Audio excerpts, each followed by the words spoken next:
On February 27th, the Supreme Court of Canada dealt a blow to our freedom when they upheld most of a Provincial Human Rights Act provision that puts limits on speech and fails to consider traditional legal defenses such as truth and intent. The federal court made a similar decision recently in the case of Warman versus Lemire. But the real onus for dealing with oppressive laws is not on the courts. It is on our legislators. We made it crystal clear to our federal government several years ago that the internet speech provisions in Section 13 of the Canadian Human Rights Act were unacceptable and it had to be changed.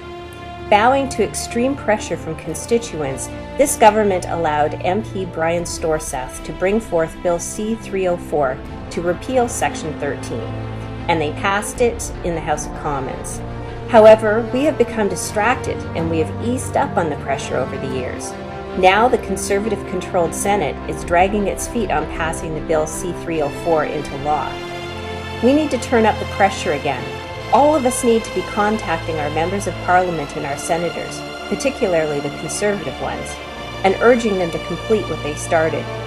We also need to keep up the fight on the legal front. In September, Mark and I will be going to court in Ottawa, where a jury of his peers will be examining the reputation and the activities of Richard Warman, who is responsible for launching nearly every internet speech complaint that was ever launched under Section 13.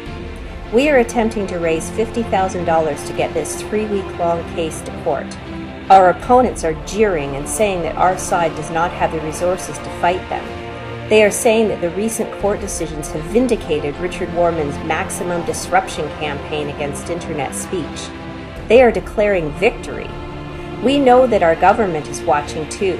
We must show them that we still have the will, the resources, and the strength to keep up the fight for free speech. If they believe they can get away with letting C-304 die in the Senate, they will let it die in the Senate. No government wants to give up their power if they don't have to.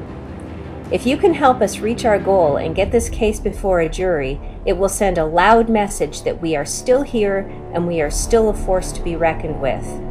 And it will put an end to maximum disruption forever.